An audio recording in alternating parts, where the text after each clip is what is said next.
meditando sobre uno de los salmos más hermosos de la Biblia, que ha sido el Salmo 37. Ya se lo tienen que saber de memoria, ¿sí o no? Casi, ¿no? Vamos a abrir la Biblia, por favor, por el Salmo 37. Aleluya, gracias al Señor. El jueves también meditamos un poquito acerca del Salmo y estuvimos viendo algunas cosas que vamos a poner ahora ahí en la pantalla. Pero el Salmo 37 es un acróstico. Cada 2 versículos empieza por una letra del alfabeto hebreo, empezando por la primera, la Aleph, terminando por la última, Tav. Cada 2 versículos, así empieza el Salmo. Es un salmo muy completo, 40 versículos. Habla de cosas prácticas. Nos dice el Señor en su palabra cosas que no debemos de hacer y cosas que sí debemos de hacer. No solamente el Salmo contiene prohibiciones, sino también mandamientos a decir, oye, que tienes que hacer esto y esto y esto y esto otro. El mensaje de hoy, aunque está basado en el Salmo 37, yo lo he titulado, y así después lo vais a poder encontrar en internet, los 10 mandamientos del Salmo 37. No son los 10 mandamientos de Éxodo 20, son los 10 mandamientos que vamos a ver en esta tarde del Salmo 37. Pero ahí en la pantalla podemos ver algunos temas que el Salmo 37 nos sugiere, que son muchos, por cierto. Tenemos, no, eso es lo de hoy, sería lo del jueves pasado, ¿vale? Eso es lo de hoy. Hay una listita de temas que nos sugiere el Salmo 37. No hemos tocado todos, evidentemente, pero son temas, todos y cada uno de ellos muy interesantes. Nos habla de el bien, de la misericordia. Te los estoy dictando para que los vaya escribiendo, aunque están escritos, pasa que no los he encontrado, pero el que busca haya. La justicia, la salvación, la sabiduría, etcétera, etcétera. Son muchísimos temas que nos habla el Salmo 37 y eso lo vimos el jueves, para los que estuvisteis aquí y para los que no estuvisteis. También vimos que el Salmo 37 nos da diferentes características de los creyentes. Hay momentos en que los llama santos, los llama íntegros, los llama pacíficos, los llama justos. En fin, hay diferentes características de la gente que ha depositado y ha puesto su confianza en el Señor. También nos habla de diferentes características de la gente mala. De hecho, hay un texto que dice que hay gente mala. Hay gente que está bajo maldición. Hablamos un poquito el jueves. ¿Qué es eso de las maldiciones? ¿Existen? ¿Se pueden quebrar? ¿Se transmiten? De todo eso hablamos un poquito el jueves, porque también el Salmo 37 nos habla de los que están bendecidos. Así que habla de los que están bendecidos y de los que están bajo alguna maldición. Y pusimos el ejemplo de los cananeos, que eran los nietos o eran descendientes de uno de los hijos de Noé, y cómo Noé maldijo a Canaán, no a Can, su hijo, sino a Canaán, y de la cual vienen toda la raza, todas las naciones de los cananeos, todas las tribus, pueblos que estaban allí, y cómo eran personas que tenían unas características típicas de los cananeos. Una promiscuidad sexual terrible, idólatras, agresivos, salvajes realmente. Y todo eso nos lo sugiere el Salmo 37. Y el Salmo 37 también nos ayuda a superar ciertas y determinadas actitudes que si no las cortamos de raíz, se pueden terminar convirtiendo en algo normal en nuestra vida. Por ejemplo, la envidia. La envidia hay que cortarla de raíz. Los celos, la desconfianza. Dice la Biblia que no tenemos que tener envidia, no tenemos que perder los nervios. Después todo eso lo vamos a ver viendo los versículos. Pero el Salmo 37 es un salmo que también nos ayuda a reaccionar ante lo que nosotros podemos considerar una injusticia. Yo pienso que si yo en esta tarde preguntara, ¿cuántos de los que están aquí han sentido que en algún momento se han sentido injustamente tratados? Pienso que a lo mejor todos levantaríamos la mano, ¿sí o no? A veces por un padre, por una madre, por un pastor, por un jefe en el puesto de trabajo. Todos hemos sido de alguna manera, en algún momento, desde nuestro punto de vista, cuidado, injustamente tratados. ¿Y cómo tengo que reaccionar ante la injusticia? Ante lo que yo esperaba recibir y resulta que he recibido, pero todo lo contrario. El Salmo 37 es el antídoto perfecto. Que por cierto no es la queja. La queja es el lenguaje de los cobardes. La queja mata la fe, debilita el alma. Cuando una persona está todo el santo día quejándose, aunque no hables mucho con él o con ella, la forma como habla, la forma como opina, te está descubriendo el bajísimo nivel espiritual de su vida. El Salmo 37 nos habla de diferentes niveles espirituales. Algunos dirán, pero hay niveles, claro que lo hay. No todo el mundo tiene la misma fe. No todo el mundo tiene el mismo nivel de paciencia o de amor o de conocimiento de la palabra. Siempre habrá alguien que sepa más que nosotros, ¿sí o no? Cuando ustedes van, por ejemplo, a la Biblia, encuentras momentos en los que el Señor se le queda mirando a un hombre y le dice: tú eres un hombre de mucha fe, grande es tu fe. Y hay momentos que se le queda mirando a otro y le dice: hombre de poca fe. Luego, los dos tenían fe, pero este tenía una gran fe y este tenía fe, pero poca. Entonces, en la vida, no todo el mundo tiene la misma fe, no todo el mundo tiene la misma paciencia, no todo el mundo tiene el mismo conocimiento, el mismo discernimiento espiritual. Eso es normal, eso es así, nos guste o no. Y el Salmo 37 nos da consejos para alcanzar un nivel óptimo en nuestra relación con Dios y no caer en la desilusión, en la desesperanza, en la tristeza, porque dijimos que la tristeza, estoy preparando un mensaje, ya lo daré en su momento. Bueno, estoy preparando un montón de mensajes, pero uno de los que estoy preparando son las distintas caras o disfraces que se pone el orgullo. El orgullo se disfraza, se camufla, a veces de religioso, de espiritualidad, pero a veces el orgullo, y usted dirá, ¿sí? Me suena raro eso. Bueno, el orgullo a veces se disfraza de tristeza. La gente tiene una tristeza y en el fondo es porque tiene un problema con el orgullo. ¿Por qué estás triste?, le preguntas a alguien. No, porque no he recibido lo que tenía que esperar o esperaba recibir, porque no me han tratado como yo esperaba y estoy triste. Y a veces es un orgullo camuflado, porque cuando nosotros pasamos por la vida por una circunstancia difícil, en la economía, un problema en el matrimonio o de la índole que sea, Dios te está tratando, ¿o no?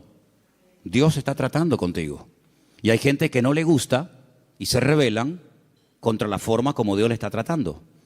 Entonces, sin palabras, le está diciendo a Dios: yo no merezco este trato, Parece que la tienes tomada conmigo. Es como yo le decía a mis padres: es que los profesores la tienen cogida conmigo. Todos, el de matemática, el de geografía, todos la tenían cogida conmigo.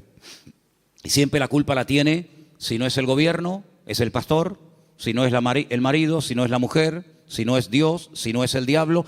Siempre alguien tiene la culpa, menos yo. Y el Salmo 37 es una radiografía de una realidad. La realidad presente. Dijimos el primer día, les recuerdo, que el pasado no existe. Amén. El pasado no existe, no podemos presentarlo, no podemos pesarlo, no podemos medirlo, no podemos tocarlo, no podemos verlo. Es algo abstracto. ¿Dónde está el pasado? Está aquí. Yo lo puedo recordar, hombre, no todo, pero el pasado lo tengo en la cabeza. Y hay personas que viven ancladas en el pasado. O bien porque el pasado fue pésimo y les marcó, o bien porque el pasado, según ellos creen, fue mejor que su presente. Pero ya leímos el otro día un versículo en el libro de Eclesiastés donde dice que no es sabio y no está bueno decir, no es sabio opinar o decir que los tiempos pasados fueron mejores que estos, sino que cada tiempo tiene su característica, y si tú tienes que mirar a tu pasado para recordar algo bonito, es que tú no tienes presente. Ahora, nosotros no podemos modificar el pasado. Si yo no puedo modificar el lugar donde nací, ni la fecha, ni la hora, yo no puedo modificar el pasado, pero sí puedo echar a perder mi futuro. Dile al que está a tu lado: tu pasado no lo puedes cambiar. pero puedes echar a perder tu futuro. Ay, amigo. Yo no puedo evitar que ayer o antes de ayer o hace 10 años o hace 20 años me ocurriera aquella cosa que me hizo tanto daño. Ahí está, yo no lo puedo evitar, ya está hecho. Hombre, puedo evitar que el pasado me controle, puedo evitar que el pasado me manipule y condicione mi estilo de vida en el presente, pero cuidado, porque hay ciertas actitudes que como tú las mantengas y las cultives y las desarrolles, lo que estás haciendo es sembrar, pero sembrar mal, y puedes llegar a estropear tu futuro y lógicamente también tu presente. Así que el Salmo 37 es un antídoto contra tantas cosas que yo les animo a que si pudierais incluso hasta aprenderlo de memoria, hicierais un intento por aprenderlo de memoria. A lo mejor si en casa sois 4 o 5, pues decir, bueno, vamos a aprender cada uno, papá, aprende tú 5 versículos. Mamá, tú otros 5, yo otros 6. Hasta el perro puede, si tuvieras loro, hasta el loro podría aprender algún texto. Apréndanse el Salmo 37, es excelente. Vamos a ver hoy los 10 mandamientos del Salmo 37. Y ya te he dado tiempo de sobra, Saray, para que los encuentres. Los tenemos ahí en la pizarra, ¿verdad? Amén, qué bueno, estupendo. Vamos a leerlos todos, los 10 mandamientos del Salmo 37. Después vamos a leerlos en los versículos correspondientes. Primero, fuerte, confía en Dios. Después, con los ojos cerrados, sin mirar a la pizarra, tenemos que repetir los 10, así que vete aprendiéndotelos. Número 1 era, confía en Dios. Segundo, hacer el bien. Confía en Dios y hacer el bien. Vamos bien.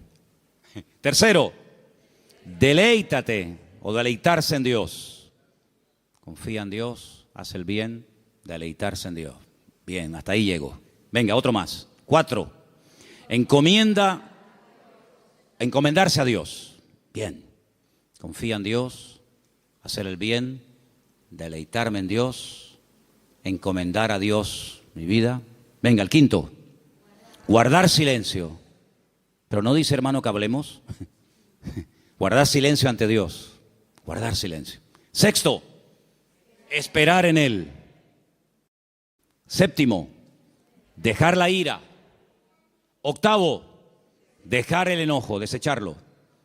9, apartarme del mal. Y 10, guardar su camino. ¿Qué tal? ¿Los habéis aprendido? Vamos a repasarlos. Confía en Dios, hacer el bien, deleitarse en Dios, encomendarse a Dios, guardar silencio, esperar en Él, dejar la ira, desechar el enojo, apartarme del mal y guardar su camino. Quítalo. Los 10 mandamientos del Salmo 37. Número 1. Bien, confía en Dios. Número 9. No. Segundo. Ese es, hacer el bien. Número 3. Número 4. 5. Guardar silencio, sin mirar. 6. Esperar en Él. 7. 8. 9. Apartarse del mal. Y 10. Guardar su camino. Versículo 3 del Salmo 37 dice, confía en Dios. Primer mandamiento, confía en Dios. Fiarme de Dios.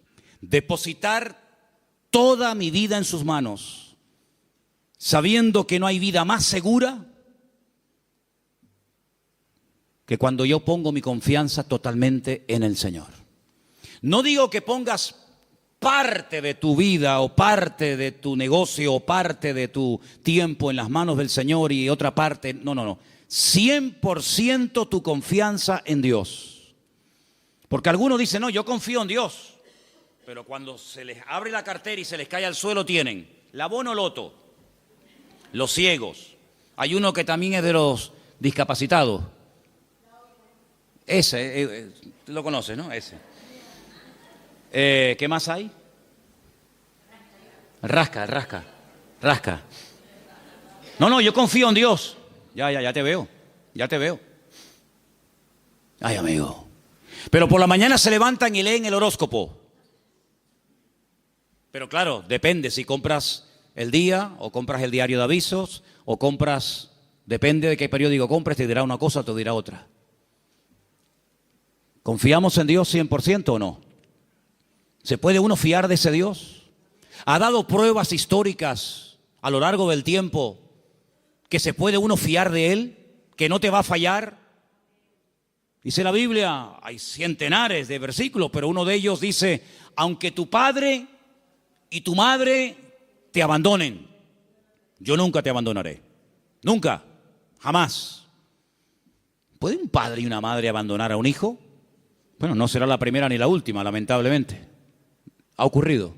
Pero Dios jamás te abandonará. Nunca. Nunca te abandonará. Tú a Él sí, puede ser, pero Él a ti jamás. Dice que nos agarra, nos toma de la mano derecha y nos dice, no temas, yo estoy contigo, yo te ayudo. Por lo tanto, Él ha dado millones de demostraciones a lo largo del tiempo, no solamente a otros pueblos y a otras naciones y a otras iglesias y a otros hermanos, sino a nosotros mismos, de que podemos confiar 100% en nuestro Dios. Y cuando mi vida está 100% en sus manos, el temor no tiene cabida. La inseguridad, la queja, la desconfianza. Porque yo me fío de que al haber depositado mi vida en sus manos, Él me va a pastorear, y Él me va a guiar y Él me va a ayudar en todo momento, lugar y circunstancia. Y si Él permite que yo pase por una situación, digamos, difícil, por una situación que me hace sufrir o llorar, por algo será, aunque no lo entienda. Pero yo he dicho muchas veces que el Señor no nos ha llamado a entenderlo siempre todo, pero a obedecer y a fiarnos de Dios siempre. ¿Cuántos dicen amén? Por lo tanto, el primer mandamiento es lo que va a marcar la diferencia entre una vida y otra.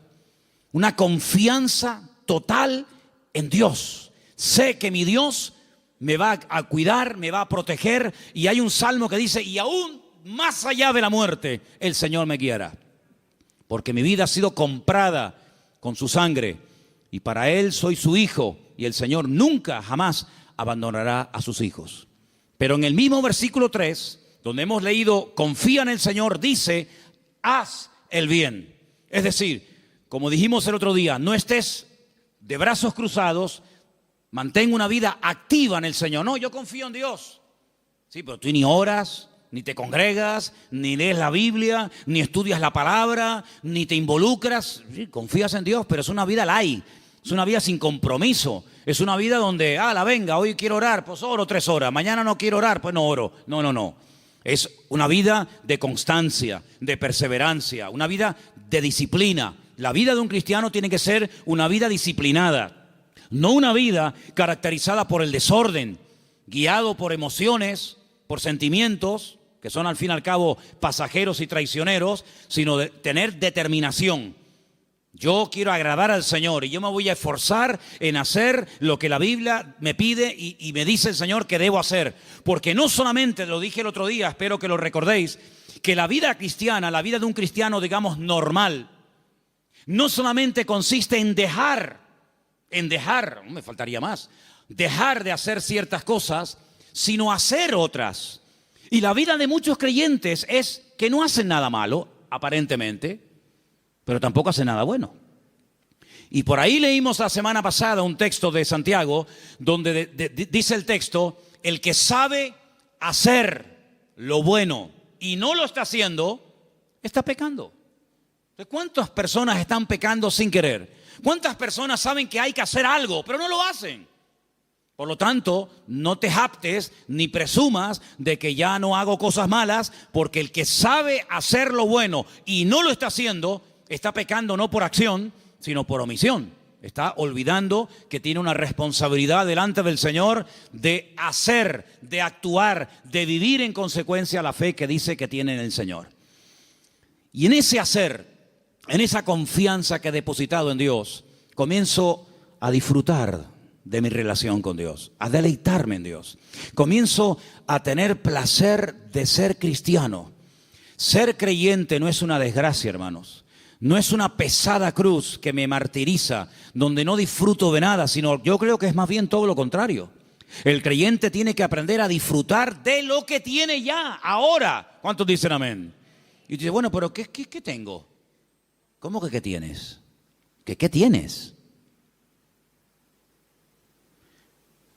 Pues lo primero que tienes que darle gracias a Dios es por la vida que tienes. ¿Te parece poco? Y por la ropa que llevas puesta. Y por los zapatos que llevas. Porque hay millones de personas que jamás en la vida se han puesto zapatos. Y por la comida que has comido. Y por la casa que tienes. Y por el coche que tienes. Y si no tienes coche, por lo menos pudiste venir en la guagua. Fíjate que es bueno Dios que el hombre ha inventado un sistema para transportar a la gente de un lugar a otro.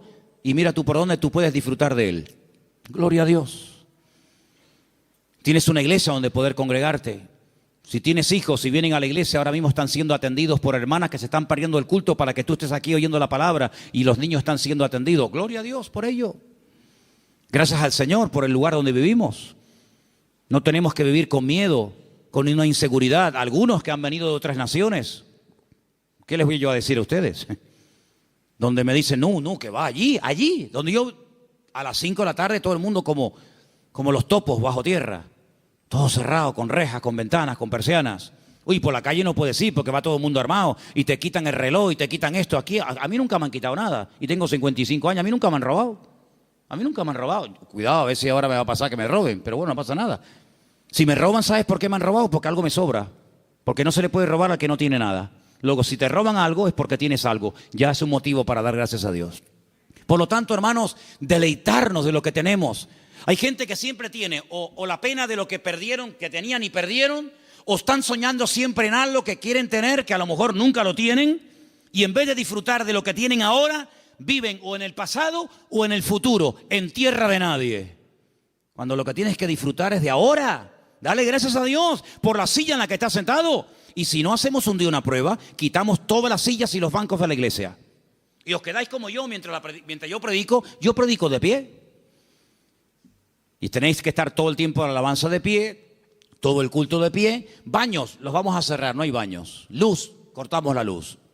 Entonces vamos a comenzar a valorar que tenemos un local con luz, con aire acondicionado, con micrófono, con una silla. Gloria al Señor. No hay millones de motivos para darle gracias al Señor, hermanos. Hay cambios y hay milagros que solamente vendrán a nuestras vidas cuando comencemos a dar gracias al Señor por lo que tenemos. ¿Para qué quieres más? ¿Para qué quieres más? Si con lo poco que tienes, según tú, te quejas, si tienes más, te vas a quejar más. Entonces Dios a veces a alguna gente no le da más porque entonces estarían quejándose más tiempo todavía. Dice la Biblia que un día los discípulos llegaron al Señor y le dijeron, Señor, la gente tiene hambre, viven lejos, el lugar en el que estamos es desierto, no hay comida y ni siquiera tenemos dinero para dar de comer a semejante multitud. Diles que se vayan. Y el Señor le dice, ¿y por qué? Dadles vosotros de comer. Aprender a enfrentar nuevos desafíos. ¿Saben, hermanos? Una congregación, un creyente que no tiene desafíos delante, es un creyente que termina con el paso del tiempo estancándose. ¿Por qué les he comentado ahora de hacer una tronja, de ampliar el salón, de poner arriba un balcón, de hacer más? Pero tenemos que tener desafíos delante de nosotros. Si no nos acomodamos, nos hacemos señoritos. Bueno, estamos bien como estamos, como decía la antigua canción, somos un pequeño pueblo muy feliz. No, hay que esforzarnos y hay que trabajar y hay que sudar. Y cuando yo empiece a notar, yo les hablo de Manolo Sierra, cuando yo empiece a notar que me estoy acomodando, digo, hermano, mi tiempo aquí se terminó.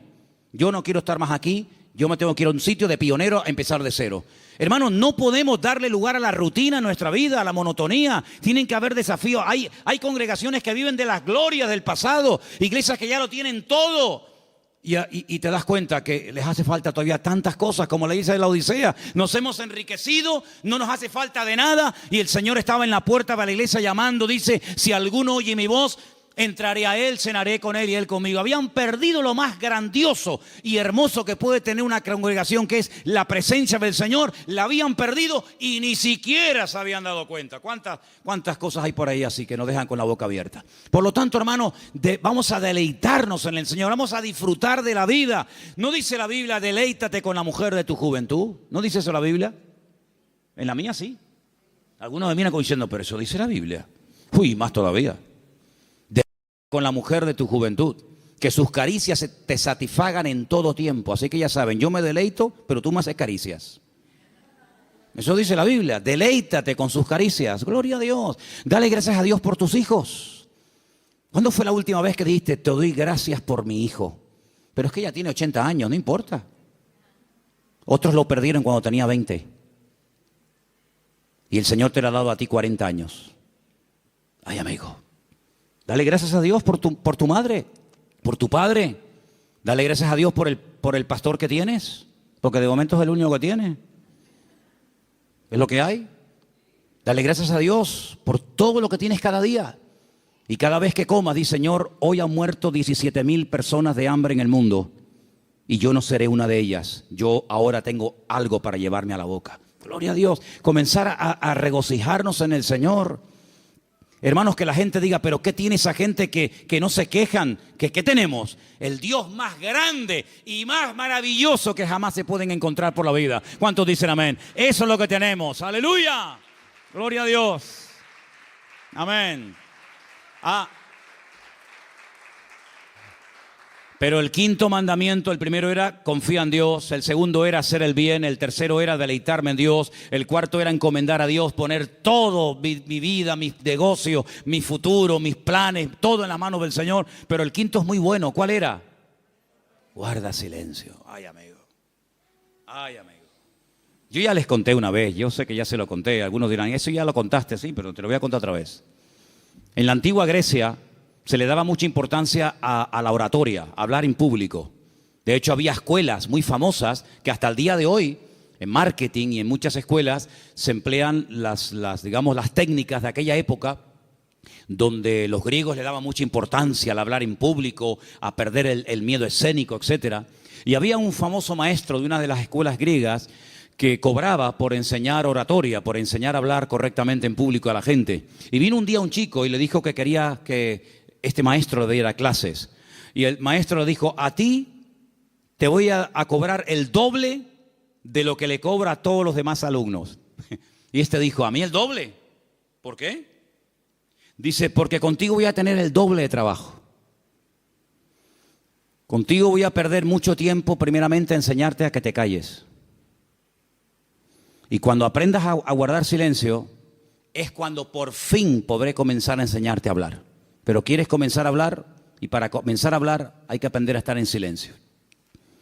¿Saben que el silencio es algo que se utilizó durante mucho tiempo en algunos lugares como tortura? Poner a una persona en un lugar donde no oía ningún tipo de ruido. Y en algunos casos la gente se terminaba volviendo loca. Pero muchas de las grandes cosas que Dios ha revelado a lo largo de la historia, grandes hombres de Dios, lo ha hecho en la calma, en el silencio. Hay un pasaje muy interesante donde un profeta llamado Elías, un gran hombre de Dios, estaba pasando un momento muy difícil en su vida. Se sentía solo, incomprendido, le pidió a Dios que le quitara la vida. En fin, todo lo que ustedes saben. Y hay un momento en el que él sale de la cueva y dice que se produce un terremoto tremendo en la puerta de la cueva, y él ve que ese terremoto es tan tremendo, tan destructivo, que las rocas se partían. Y había un viento huracanado tremendo y todos los árboles caían. Pero dice, pero Dios no estaba en todo aquello. Él estaba acostumbrado a moverse en el barullo, en el ruido, en el follón, en lo espectacular. Y dice que al final de todo sopló un silbo, un viento suave, una cosa muy suave, muy delicada. Y dice, y el Señor estaba en aquel silbo apacible. Hay creyentes que están todo el día hablando y hablando y hablando y hablando, y muy pocas veces oyen o tienen tiempo para oír la voz de Dios. Búscate un lugar tranquilo, donde tú puedas estar tranquilo, sin televisión, sin internet, sin niños, sin el perro, sin el gato, sin fulano y mengano, donde puedas estar tranquilo, tranquila, pensando en lo que está pasando en tu vida, aprendiendo a interpretar las circunstancias que te rodean. Si algo bueno tiene el silencio, es que tiene una parte terapéutica, ayuda al hombre a meditar y a reflexionar. ¿Qué estoy haciendo con mi vida? Me he plantado ya con una edad en la vida. ¿Qué le está pasando a mi hijo? Que lo veo últimamente muy callado o muy hablador o muy atontado o muy espabilado. ¿Qué está pasando en el ambiente? Y es en esos momentos de calma, de quietud, de silencio ante la presencia del Señor, donde el Señor te puede revelar y te puede mostrar cosas que en el barullo, en el follón y en el ruido no se captan. Por eso este mandamiento de guardar silencio significa aprendamos a meditar tranquilamente en la presencia del Señor. Vivimos en una sociedad muy ruidosa. España es uno de los países más ruidosos de Europa. Sales por las calles y desde que te levantas por la mañana, prácticamente hasta que te acuestas hay ruido constantemente. Y por la noche ni te cuento. En la quietud de la noche es cuando vienen a recoger los camiones la basura. ¿Sí o no? No pasa por tu barrio, estás tranquilo en tu casa y de repente ¡bim, bam, pim, pum, pam, pam! Y dices, Dios, ¿pero qué pasó? Sale el camión de la basura. Al rato viene el camión que está regando. Al otro rato viene el camión que se lleva el vidrio. Y es un follón tremendo, ¿sí o no? Bueno, hermanos, aprendamos a estar tranquilos en la presencia del Señor. Aprendamos a decir, Señor, ¿hay algo que me quieres decir? ¿Hay algo que me quieres compartir? Ese guardar silencio significa aprender a reflexionar en Dios. Oye, mira, ahora no me molesten. Yo tengo una cita con mi Dios. Quiero estar tranquilo, no quiero que nadie me moleste. No, que si me llaman, que esperen. Que me llamen más tarde, que no se va a hundir el mundo. Y quiero estar a solas con el Señor, con su palabra. Como decía un pastor amigo mío, un minuto, Manolo, un minuto bien pasado en calma, en quietud, en la presencia del Señor, puede cambiar una vida. Pero ¿sabes cuál es la cruda realidad? Y no es cuestión de que ustedes se sientan mal ni acusándolos, ni mucho menos. Hay creyentes que a veces no tienen ni 5 minutos en el día, es tremendo esto, ni 5 minutos en el día para estar tranquilos, solamente estar quietos en la presencia del Señor. Cuando teníamos las clases, que hemos dado algunas clases en la iglesia de hermenéutica, de homilética y otras asignaturas, ¿cómo empezábamos la clase? ¿Os acordáis? Venían del trabajo, venían de la calle, una con el abanico, el otro sudando, el otro que llegó tarde. Decía, hermanos, vamos a guardar un minuto de silencio. Claro, algunos pensaban al principio que se había muerto algún hermano de la iglesia. O sea, un minuto de silencio, ¿qué pasó? Digo, no, tranquilo. Y a algunos se les hacía eterno, eterno. O sea, un minuto, qué largo se me ha hecho. Hermanos, aprendamos a estar quietos en la presencia del Señor, aprender a observar, aprender a interpretar lo que está ocurriendo a nuestro alrededor. El sexto era esperar en Él. ¿Saben que una de las cosas que yo peor llevo en la vida es esperar? No me gustan las colas. El otro día me enseñaba un hermano de la iglesia, por no estar dando nombres, me enseñaba una fotografía que habían sacado desde una ventana donde se veía un grupo bastante numeroso de gente haciendo cola, esperando. Me decía, esta es una de las colas que la gente tiene que hacer para ver si puede comprar algo de azúcar. Y yo decía, bueno, pues yo me acostumbraría, mira que para mí sería tremendo esto, ¿no? Pero yo digo, bueno, yo me acostumbraría a vivir sin comer azúcar, porque yo para estar 2 horas, 4 horas para un paquete de azúcar, y me dice otra persona, sí, pero es que también tienes que hacer cola para comprar la leche. Digo, bueno, pues, no sé, me acostumbraría a no beber leche. Pero es que también al final tienes que hacer cola para todo. Pero qué rabia da a veces cuando tienes prisa y el que va delante tuyo es el más lento de Europa. Le acaban de dar el carnet de conducir. Pone el intermitente de la izquierda y después va a la derecha. O pone los 4 que son de emergencia, porque como te ve muy pegado, te está diciendo, no te pegues mucho que me das miedo, y te ponen los 4 intermitentes. Y tú dices, pero muévete, que tengo prisa. Me acuerdo una vez en Benito Pérez Armas, el semáforo estaba en verde, hermano, de verdad les prometo que el semáforo estaba en verde. Era bajando la antigua cárcel a mano izquierda, que ya entras para el Parque La Granja, ¿sabéis dónde les digo, no? Y el semáforo estaba en verde, y había un coche parado. Y yo le decía, Al principio fue una pita suave. Pip. No sé. Después, más prolongada. Al final, saqué la cabeza por la ventana. Digo, pero muévete de una vez, hombre, que está verde. Atontado, que estás atontado. Y sacó la cabeza una señora y me dice, hola, pastor, ¿cómo está, hermano? Y le dije, hola, hermana, hola, dele, hermanita, dele, vamos, vamos. Ah, qué vergüenza, ¿no? Si hubiera sido oveja en vez de pastor, me hubiera cambiado de iglesia, para que no me diera. Bueno, son cosas que pasan, ¿no? Soy humano como cualquiera de ustedes. Así que, hermanos, aprender a esperar en la vida se hace a veces complicado, ¿verdad? Pero es importante y fundamental aprender a esperar en Dios, no tener prisas. Porque, ¿saben? He descubierto que Dios no tiene prisas. ¿Cuántos dicen amén? ¿Saben que hay un pasaje donde una persona, no quiero decir la palabra se enfada, pero casi se enfadó con el Señor? Porque nunca le había pedido nada, nunca. Sabían que el Señor siempre estaba muy ocupado. Sabían que el Señor siempre estaba viajando, hablando por aquí, predicando. Y nunca le habían pedido nada. Solamente un día le pidieron un favor. Y el favor era muy concreto, muy directo. Señor, el que amas está enfermo. Como diciendo, Señor, ven pronto. Y dice la Biblia, saben lo que estoy hablando, ¿verdad? De Lázaro. Era amigo de Jesús. Vivía en Betania, donde estaba con sus dos hermanas, Marta y María. Dice la Biblia que cuando le llega la noticia al Señor, no dice, como seguramente esperaban la familia, venga, vamos que hay que ir a orar por Lázaro. O podía incluso haber hecho lo que hizo con el siervo del centurión, ¿os acordáis? Cuando le dijo el centurión, Señor, no hace falta que vengas a mi casa, di la palabra y mi criado sanará. Podía haber dicho, Padre, desde aquí pido que sanes ahora a mi amigo Lázaro. Y Lázaro hubiera sido sanado. Pero ni siquiera hizo eso.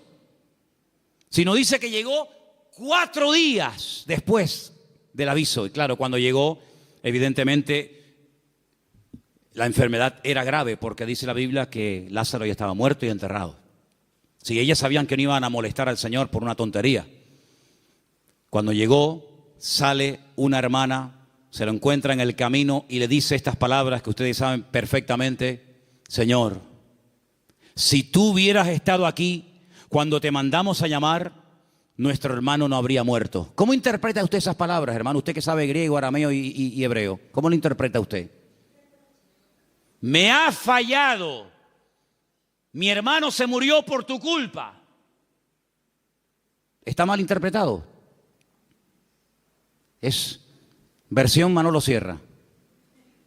Si tú hubieras estado aquí, esto no hubiera ocurrido. Sale la otra hermana. Porque una parece que era como más carnal, ¿no? La otra era un poquito más espiritual. Pero fíjate que las dos se contagiaron y le dijeron exactamente las mismas palabras al maestro. Si tú hubieras estado aquí, mi hermano no hubiera muerto. Estaban dolidas, ¿sí o no? Estaban dolidas, estaban molestas con el maestro. Esto no tenía que haber pasado. Salmo 37. No te impacientes. No pierdas los nervios. Después vamos a ver eso. Y el Señor le dice, Marta, María, que yo soy la resurrección y la vida. El que cree en mí, aunque esté muerto, vivirá.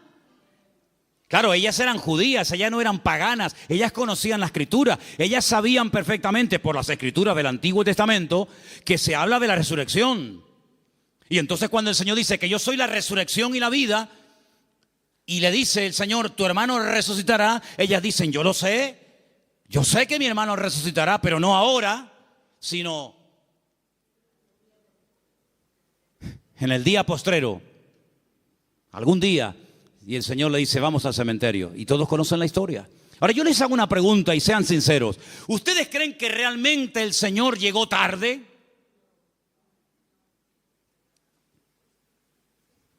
El Señor nunca llega tarde a ninguna casa, a ninguna familia. El Señor siempre llega cuando tiene que llegar. Siempre. Es que si esto hubiera ocurrido media hora antes, sí, pero ocurrió así. El Señor lo quiso así. Y ya está. El Señor llegó cuando, humanamente hablando, según ustedes, ya no hay nada que hacer. Y hay situaciones, escucha bien esto, hermano, porque cuanto antes lo aprendan, algunos, unos más que otros, mejor. Hay situaciones que Dios permite, escucha bien, que Dios permite que lleguen hasta el final. Cuando ya humanamente hablando no hay ninguna posibilidad de cambio. Y el Señor lo permite. Hay otras que no. Hay otras que dicen, no, vamos a hacer esto ahora. Pero hay otras que dicen, tranquilo. Lo va a hacer, pero no ahora. No cuando tú quieras, sino cuando yo quiera y como yo quiera. Y cuando llega al cementerio, hace uno de los milagros más espectaculares que el Señor hizo a lo largo de su ministerio. Levantar a un muerto que hacía 4 días que estaba enterrado. Eso no lo había hecho nunca. Había resucitado personas que estaban aún calientes. ¿Se acuerdan? La hija de Jairo. Cuando llegó, dice, acaba de morir. Luego, si la tocabas, la niña estaba caliente, acaba de morir, pero estaba muerta. Pero el Señor la resucitó. Había otros casos donde dice la Biblia que lo llevaban en la caja para enterrarlo y bueno, los judíos entierran a la gente el mismo día que muere. Por lo tanto, no hacía ni 24 horas que había muerto. Pero nunca el Señor había llegado tan lejos. Nunca el Señor había hecho un milagro de una resurrección después de 4 días. Si ustedes van a Israel, si ustedes han ido a Jerusalén alguna vez conmigo, ustedes van a ver que en todos los cementerios judíos hay una abertura, como una ventana, que es por donde se cree que al tercer día se va el alma. Y ya es como demasiado tarde, ya no hay escapatoria. A los 3 días, a las 72 horas, se va el alma y ya se fue. ¿Cuándo llegó el Señor? Al 4.º día. Cuando ya no había ninguna posibilidad, según la tradición, según la medicina, de levantar a un muerto, es cuando llegó el Señor. No podía el Señor haber llegado el primer día, antes de que muriera así, pero hubiera sido una sanidad más, de tantas. Pero el Señor quería hacer algo especial, porque amaba tanto a Lázaro, que si hubiera llegado a la media hora o a los 10 minutos de haber recibido el llamado, hubiera sido una sanidad. Y Lázaro podía haber dicho, el Señor me sanó cuando yo estuve enfermo. Pero yo te amo tanto, Lázaro, que no te voy a sanar. Te voy a resucitar. Y eres la única persona en toda la historia de la humanidad que yo resucité al 4.º día. Entonces no te das cuenta, hermano y hermana, que a veces hay situaciones como que tú dices, pero ¿dónde va a terminar todo esto? ¿Pero hasta cuándo va a llegar esto? Es por el amor tan grande que Dios te tiene, para que no sea una cosita más que puede pasar desapercibida, o que incluso algún incrédulo diga, bueno, sería casualidad. No, va a llegar al límite, al extremo, cuando ya no hay ninguna posibilidad de cambio, de mejoría o de perfeccionamiento, cuando el Señor va a llegar y va a decir, ahora, para que la gente diga, esto era para la gloria del Señor. ¿Cuántos dicen amén? ¡Aleluya! Así que, tranquilo, no te precipites. Amén. Hay 4 prohibiciones, antes de seguir con la lista de los mandamientos. Hay 4 prohibiciones, las voy a leer rápidamente. 4 cosas que el Salmo dice que no tenemos que hacer. Yo las voy a leer y tú te vas a preguntar a ti mismo si la estás haciendo. La primera está en el versículo 1. Salmo 37:1. No te impacientes a causa de los malignos. No te impacientes. No pierdas la paz. Tranquilo, relájate. Dile a que está a tu lado, relájate. Tranquilo. No te impacientes. No pierdas la paciencia. Número 2, en el mismo texto. Ni tengas envidia de los que hacen iniquidad. Así que ni impacientarme, ni tener envidia. Jamás. Ni una cosa ni otra. Versículo 7. No alterarme. Guarda silencio ante el Señor, espera en Él. No te alteres con motivo del que prospera en su camino por el hombre que hace maldades. No te alteres. Tranquilo, relájate. Cuenta hasta 10. Versículo 8. Deja la ira desecha el enojo, no te excites en manera alguna a hacer lo malo. Estas son las 4 prohibiciones, las 4 cosas que el Salmo 37 prohíbe hacer a un creyente. No perder la paciencia, no tener envidia, no alterarme y no hacer lo indebido, es decir, lo malo. ¿Qué te parece? Y en esta actitud, en esta riqueza del Salmo 37 me dice, deja la ira y desecha el enojo. Es decir, si te enfadas, vas a comenzar a hacer y a decir tonterías. Cuando una persona está enfadada, ¿tú le has oído las tonterías que dice? Incluso hasta orando dice tonterías. Ya no aguanto más. Y el Señor dice, cállate, machango. Sabrás tú si aguantas o no aguantas. Si yo te mando esto es porque tú aguantas. Pero ya Él lo dijo. Nadie me ama. Las tonterías que uno dice cuando está enfadado, es como cuando uno está desanimado. Las peores tonterías, las peores barbaridades, los peores insultos, las peores humillaciones se dicen cuando uno está enfadado o desanimado. Y por eso la Biblia dice, no permitas que tu carácter te controle, porque cuando nuestro carácter nos controla, siempre la embarramos. ¿No dicen así los argentinos? O los uruguayos, la embarramos. Metemos la pata. Entonces, pues oye, Señor, ayúdame a tener control, dominio propio, dice la palabra. Dominio propio. Teníamos hace años en una montaña que hay en Llano del Moro, en una torre muy alta, teníamos unas antenas que colocamos allí cuando pusimos la primera emisora de radio cristiana de las Islas Canarias. Y había un hombre que todas las mañanas subía a ese monte y pegaba un grito, pero un grito que se oía en todo el valle, se montaba en el coche y yo creo que se iba a trabajar. Y yo digo, oye, uno dirá que está loco, pero yo creo que este hombre es sabio, porque el hombre se iba al monte, pegaba un alarido estilo Tarzán, yo creo que tenía algo de espíritu de Tarzán. Gritaba, se montaba en el coche y se iba. Oye, a lo mejor tenemos que irnos a la montaña de los Campitos, procura que no haya nadie, porque claro, si subes por la noche y pegas un alarido estilo hombre lobo allí, van a decir, es que hay un loco aquí, un endemoniado. Pero hermano, ¿sabes qué? Tenemos que aprender a desahogarnos con Dios. ¿Cómo se desahogaba Cristo? Con el Padre. ¿Dónde fue? Al huerto de Getsemaní. Y en el huerto de Getsemaní dice que agonizaba, lloraba, clamaba, allí peleaba. Y cuando salía y se levantaba y le decían, venimos a aprender a Jesús, dice, yo soy. ¡Pum! Y caían todos al suelo. En otras palabras, era un hombre que no descargaba en los demás su enojo, su enfado, lo que fuera, sino que aprendía a desahogar su alma delante del Padre. Y eso es algo que tenemos que aprender todos, hermano. Porque hay gente que está contenida. Y hermano, el tranquilito, el que no se enfada nunca, cuando se enfada, échate a correr, Échate a correr. Dice, no, este bobo. Este no se enfada nunca. Cuando se enfada, apaga la luz y vámonos, porque es el increíble Hulk. Que por cierto, me encontré en la puerta de la iglesia allí 2 puños del increíble Hulk. No sé si a alguien se le cayeron. ¿Los puedes enseñar? No sé quién trajo eso, pero bueno, ahí están. Yo dije el otro día, y según el Salmo 37 y otros, hay 2 vías de escape, 2 válvulas de escape que Dios ha puesto en el ser humano que tiene que usarlas. Una es el llanto y otra es la risa. Claro, como te enseñaron que los hombres no lloran, pues está trancado. Y como tampoco no es la alegría de la huerta, dicho sea de paso, pues tampoco se ríe. Entonces ni llora ni ríe. Y un día va a explotar más de uno.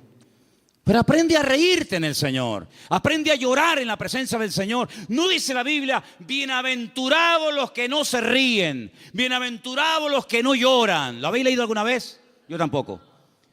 Bienaventurados los que lloran, dice la Biblia. Pues llora, mija, llora.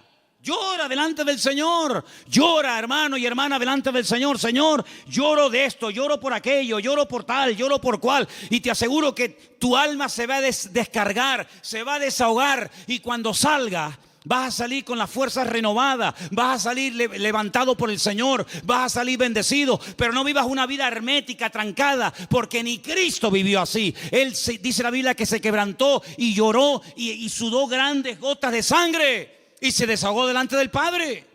Ahora, ¿qué hace la gente? Se desahoga con una botella de vino en la mano. Se desahoga metiéndose un pico de heroína. Se desahoga haciendo no sé qué y no sé cuánto, echándole la bronca a la mujer, al hijo, pegándole una paliza al otro. No, esas no son las formas. Esos son los métodos mundanos. La forma de Dios es que aprendas a ir a la presencia del Señor y abrir tu corazón y decirle: Señor, no aguanto más. Y en la Biblia encontramos grandísimos hombres de Dios que lloraron a gritos, dice la Biblia. Sí, a gritos lloraron. ¿Quién? José. Lo dije el otro día cuando compartía de este mismo salmo. Dice que ya no aguantaba más. Léalo, textualmente lo estoy citando. Ya no podía contenerse más. Ya llegó al límite. Oye, me venden mis hermanos. Les pido por favor que se apiaden de mí, que me saquen de este pozo que tenía que haber escorpiones y serpientes. No me hacen ni caso. Me quitan las prendas, me llevan desnudo a Egipto. ¿Yo qué pinto en Egipto? Un país de idolatría, un país de una promiscuidad terrible, de idolatría por todos lados. De repente llega allí, no sabe hablar el idioma, desnudo, lo compran como esclavo. De ser el niño bonito y amado del padre, pasa a ser un esclavo, un sirviente, sin derechos, tratado al trancazo, por querer vivir una vida recta y honesta y santa delante del Señor. Lo acusan de algo que él nunca había hecho. ¡Pum! A la cárcel, sin comérselo ni bebérselo, ahora en la cárcel. Allí con delincuentes, con asesinos, con violadores, con lo peor. Y ahora, ¿y cuándo voy a salir yo de aquí? Yo qué sé, no tengo abogado, yo ni siquiera sé expresarme en el idioma de este país. Cuando sale de allí, Dios lo levanta, lo bendice, lo prospera. Y cuando ve venir a sus hermanos, no permitió que la ira, que el enojo, que la rabia dijera: ahora que tengo poder. Porque cuántas veces yo he dicho de este mismo púlpito: si quieres conocer a un hombre de verdad, si quieres conocer a un pastor de verdad, si quieres conocer a una persona de verdad, dale poder y dale dinero. Claro, el coleta, el otro que, en fin, y el otro, es muy fácil criticar lo que hacen los demás, que yo no defiendo a nadie, ahí me da igual, para mí son todos iguales. Pero hermano, cuando alguien suba ahí arriba, da igual si es un cargo poderoso en la política, en el deporte o donde sea, dale dinero, que mueva millones. Dale poder. Y espera a ver si no se corrompe. Porque es muy difícil llegar a esos niveles, moviendo centenares y miles de millones. Que tenga la cabeza bien amueblada. Ay, amigo. José ahora tiene poder. Es el hombre más poderoso de la tierra después de Faraón.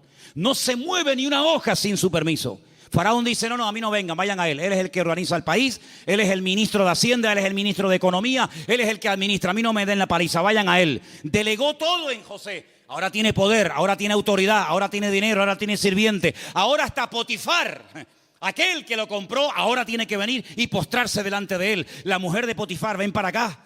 Ahora él podía haber dicho: ahora os vais a enterar lo que vale un peine, amigo. Ahora vienen los hermanos. Y él podía haber dicho: lo van a pasar canutas, como me le hicisteis pagar a mí. Dice que llegó un momento, viendo a sus hermanos, que ya no podía aguantar más. Y empezó a llorar a gritos. Cuando los hermanos ven a aquel llorando, le dice: yo soy vuestro hermano José, ¿sabes? No tengáis miedo. No me mandasteis vosotros a Egipto. Fue Dios el que me mandó aquí. Pasa que a mí me tocó el primero, pero al final todos van a tener que venir aquí. Así que vayan a casa de mi padre, díganle que vengan, cuéntenle la verdad, que le han tenido engañado al viejo 20 años, diciéndole que me había matado una bestia. Tráiganlo y vamos a comenzar a disfrutar de la vida. Guardó su corazón, no permitió que la ira, la rabia, ¿verdad?, el poder le transformara, sino que él supo canalizar todo aquello para bendecir a otras personas. ¿Te das cuenta? Entonces, queridos hermanos, dice la Biblia: sobre toda cosa guardada, guarda tu corazón.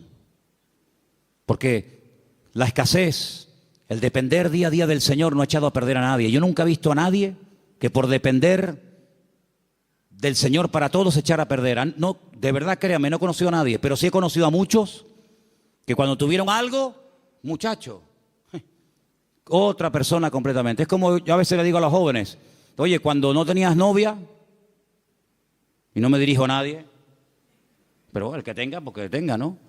O cuando no tenías novio, oye, eras encantadora, saludabas a todo el mundo, venías temprano al culto, te ibas la última. Ahora que tienes novio, eres más antipático que un pepino. No, amén, no digan amén. ¿Quién dijo amén? No digan amén, que se van a... No. Entonces, que las circunstancias de la vida no te cambien. Sigue siendo igual, mijo. Sigue siendo igual. Tengo dinero, gloria a Dios. No tengo, gloria a Dios. Oye, que vengo en la guagua, amén. Que vengo en coche, amén. Que vengo en limusina, amén. Ten cuidado que como te la vea yo, te la vendo y compramos la tronja para la iglesia. ¿Me entiendes? Entonces, hermano, mantengamos el equilibrio en el Señor. Mantengamos el equilibrio. Vamos a deleitarnos de lo que tenemos, pero vamos a apartarnos. Versículo 27, apártate del mal. Este versículo es buenísimo. Ya termino con este y con uno más. Apártate del mal, apártate del mal. Dios no tiene que apartarse del mal, somos nosotros los que tenemos que apartarnos del mal. Es decir, ser selectivo. ¿Me conviene a mí esta amistad con esta persona? ¿De qué habla esta persona? Pues mira, está todo el día hablando de esto. No me conviene. No digo que sea mala persona, pero no me conviene. Su mundo no es mi mundo. Sus conversaciones no son las mías. Y para ser amigo tengo que entrar en su terreno. Y no me va. No me interesa. Apártate del mal. Aprender a retirarse a tiempo. Mira, no me conviene esta amistad, no me conviene este lugar, no me conviene estar todo el día con esto. Eso es lo que dice la Biblia. No son prohibiciones porque lo digo yo y punto. No, sino es por tu bien. Apártate del mal. Porque el mal difícilmente se aparta de uno. Escúchame bien. Generalmente el que tiene que apartarse del pecado es uno. El pecado generalmente no se aparta de ti. Tú sales a la calle y hay más droga que antes. Y más alcohol que antes. Y más mentira. Y más de todo que antes. Luego el mal difícilmente se aparta de una persona. Te tendrás que ir a vivir al Valle de Ucanca allí solo y ni siquiera allí. Porque decía Pablo, miserable de mí, ¿quién me librará de este cuerpo de muerte? Por lo tanto, apártate del mal, sé selectivo. Dice, mira, no me conviene este camino. Dice que el simple ve el peligro y pasa justamente por el peligro. El prudente dice, no me conviene ir por ahí, voy a dar la vuelta. Es más largo, pero no importa. Prefiero dar la vuelta que pasar por ahí que me corten la cabeza. Apártate del mal, haz el bien. Y dice finalmente, verso 34, el 34 y termino, espera en Dios y guarda su camino. Mantente en el camino del Señor. Pon cuidado en las cosas del Señor. Mantente en Dios. Un día bueno lo tiene cualquiera, pero es mantenerse un día, mantenerse dos. Estar dispuesto a ser tratado. Hay gente que no quiere ser tratada. Hay gente que pierdes la amistad en el momento que dice, mira, eso que estás haciendo no está bien. Eso que estás haciendo es una payasada. Eso que estás haciendo no te conviene. Automáticamente ya le cambió la cara, automáticamente se fueron las amistades. Apartarse del mal, ser sabio, tener ese discernimiento, ese temor a Dios. Esto que estoy haciendo, esto que quiero hacer no me conviene. Guardar el camino del Señor. ¿Qué es lo que le agrada a Dios? ¿Dios haría esto en mi lugar? Eso es lo que tenemos que hacer. Y déjame que te diga algo, porque tengo una frase aquí que apunté estos días. Es mucho más fácil deshacerse del pecado que de las consecuencias del pecado. El pecado no es tan fácil, no es tan difícil dejarlo. Pides perdón a Dios, Dios te perdona y se acabó. Pero amigo, a veces hay consecuencias de un pecado que hiciste que pueden durar años. Y hay gente que en sus cuerpos llevan secuelas del pecado que hicieron hace 40 años, pero a veces las consecuencias están ahí. Que Dios nos dé fuerzas también para poder vivir en victoria, a pesar de que puede ser que de un pecado o de una vida en desorden que llevé en un momento puntual de mi vida, puede ser que haya un chiquitito corriendo por la casa, o haya una niñita, o haya no sé qué, o haya no sé cuánto. El pecado a veces deja cicatrices, el pecado a veces deja consecuencias. Y te vuelvo a repetir, es más fácil dejar el pecado que los hijos del pecado, que las consecuencias del pecado. Pero tienes que asumir eso. Y a veces eso es lo que te mantiene humilde, es decir, esto me va a recordar toda la vida que aquel momento de mi vida yo viví en desorden y no hice las cosas como Dios manda. Yo dije el primer día cuando hablamos del Salmo 37, que el Salmo 37 es un mapa. Un mapa. Pero mira, y piensa en esto que te voy a decir ahora, el mejor mapa del mundo el más completo, el más bonito, a todo color, con todos los detallitos y las medidas y los ríos y las montañas, el mejor mapa del mundo, no nos sirve para nada si yo no sé dónde estoy. A mí me dan un mapa completo, me dice, mira qué belleza de mapa. ¿Vale? Ya sé dónde está el norte, las montañas, los valles, los ríos, pero yo en el mapa, ¿dónde estoy? Porque si yo no sé dónde estoy, el mapa no me sirve de nada. Ahora, cuando yo digo, no, tú estás aquí, vale, estoy aquí. Ok, vale, pues entonces dame un compás, dame una regla, yo mido, y entonces yo sé que me faltan tantas horas o tantos kilómetros para llegar aquí. Si yo no sé dónde estoy, el mapa no me sirve de nada. Aquí hay un mapa perfecto, el GPS de Dios. Pero si tú no sabes dónde estás, ¿de qué me sirve a mí esto? Eso de decir, no, lee la Biblia. Si no, yo la leí, pero no sabes dónde estás. No sabes si estás bien, si estás mal, si estás en desorden, si no estás en desorden. Pregúntale a Dios, ¿dónde estoy? ¿Cómo estoy delante de ti, Señor? Dios te lo va a mostrar. Dios te va a mostrar a la luz de su palabra y guardando silencio y esperando a Dios te va a mostrar, mira, tú estás en este punto de tu vida. Tú has llegado a un punto en tu vida en el que te has estancado. Esa es tu realidad. Entonces, en base a esa realidad, yo trabajo. Si tú no sabes dónde estás ahora mismo, si tú no sabes cómo estás delante de Dios, vienes al culto y el culto es como una especie de placebo, ¿no? El culto es una especie de cuando me duele la cabeza, me tomo una pastilla, se me fue el dolor de cabeza, pero espérate, a lo mejor tienes algo más. Y tú te conformas con una pastilla. Y hay cosas en la vida que se solucionan con una pastilla, pero hay otras cosas que se solucionan con una operación. Entonces, ¿en qué punto de tu relación con el Señor tú te encuentras? ¿Tú qué necesitas? ¿Una oración así, un versiculito, o tú necesitas ser operado? Cada uno tiene que examinarse a sí mismo. Y este es el momento en el que tú tienes que decir, Señor, ¿yo verdaderamente estoy cumpliendo esos mandamientos que he leído esta tarde? Confío en Dios, estoy haciendo el bien, me estoy deleitando en ti, Señor. Estoy todo el día agobiado, preocupado, quejándome. ¿Estoy poniendo mi vida en tus manos o llevo una agenda paralela? No, Dios para los domingos, también para el jueves si es que voy. Pero yo tengo una agenda personal y privada. Yo sé lo que voy a hacer en mi vida, esto y hasta aquello. A mí me hace mucha gracia cuando hay gente que dice, no, él tiene la agenda completa para los próximos 5 años. Cuando dice la Biblia, ¿cómo eres capaz? ¿Cómo eres capaz de presumir del día de mañana si no sabes qué te traerá de sí el día? ¿Tenía Cristo agenda? Dice que somos como el viento, que ni sabemos de dónde vamos ni a dónde venimos. Guardamos silencio ante Dios, esperamos en Dios tranquilamente. ¿El carácter está siendo cada vez un aliado nuestro o nos está cada vez traicionando y dominando más?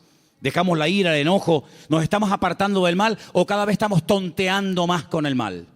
Porque el mal no perdona, amigo. Como te metas en donde hay mal, como te metas en terreno minado, lo más probable es que se te salga una pierna por los aires.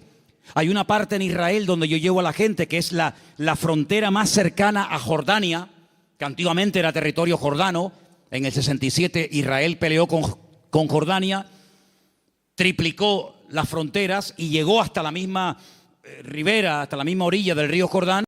Y es algo muy estrecho, mucho más estrecho que esta iglesia. Ves al soldado jordano allí sentado haciendo guardia y ves al israelita aquí y el río en medio. Es una frontera muy, muy estrecha. Allí se ha convertido en un lugar típico para hacer bautismos. Ahora, Dios mediante, tendremos bautismo en noviembre allí, si Dios quiere. Pero ¿sabes qué, hermano? Cuando llegamos a ese lugar con la furgoneta, tenemos que aparcar donde ellos nos dicen que tenemos que aparcar. Porque los jordanos cuando se fueron dejaron todo aquel terreno en represalia por haberlo perdido, todo lleno de minas, todo lleno de minas, miles y miles de minas. Entonces han puesto unas alambradas con unos carteles escritos en diferentes idiomas, no se salgan del camino, no entren aquí, no entren por allá. Y tú si vas en línea recta y aparca, no hay ningún problema. El que se va a bautizar vuelve. Pero si alguien se quiere ir con el Señor antes de tiempo, dice, mira, después de bautizarte, en vez de venir en línea recta, vete por allí y ya te vas de paso ya con el Señor. Es un terreno minado. El que entra se juega la vida, amigo. El mundo está lleno de minas. Tu barrio donde tú vives está lleno de minas por todos lados. Y el diablo te dice, no pasa nada. Otros han pasado y no han muerto. Pasa tú también. ¡Pum! Y el simple va Entonces, apartarnos del mal. Decir, yo le veo las orejas al lobo, no le veo todavía el cuerpo, pero le veo las orejitas asomando por la valla, pues entonces me doy la vuelta y me voy. Eso no es ser cobarde, eso es ser valiente. Porque hay que ser más valiente para salir corriendo ante el peligro que ser un osado y enfrentarse al enemigo así a cara descubierta que te parte en la cara. Y finalmente dice, guarda su camino. Cierra tus ojos en esta tarde, hermano. Son estos 10 mandamientos. Apréndetelos de memoria. Escríbelos ahí en una hoja, ponlos en la Biblia. Cuando te levantes mañana por la mañana, dilos en alta voz. A lo largo del día, ponlos ahí en el tablero del coche o en el espejo de tu habitación o te estés afeitando, lavando. Ponlos en la mesilla de noche cuando te acuestes. Confía en Dios, hacer el bien, deleitarme en Dios, encomendar a Dios el camino, guardar silencio ante Él, esperar en Dios, dejar la ira, desechar el enojo, apartarme del mal, guardar su camino. Mañana otra vez, pasado otra vez. Y estas verdades van penetrando en tu vida. Y en cuestión de varias semanas, de varios meses, de poco tiempo, tú vas a notar que hay algo en tu vida que comienza a cambiar. Comienza a cambiar. Ahí tienes 10 consejos prácticos, 10 mandamientos de la palabra para vivir una vida victoriosa en Dios. Señor, en esta tarde te damos gracias por este precioso salmo. Salmo escrito por nuestro hermano y querido David HaMelech, el rey David. Gracias, Señor, porque tu palabra nos habla miles de años después de haber sido escrita, como si se hubiera escrito la noche misma.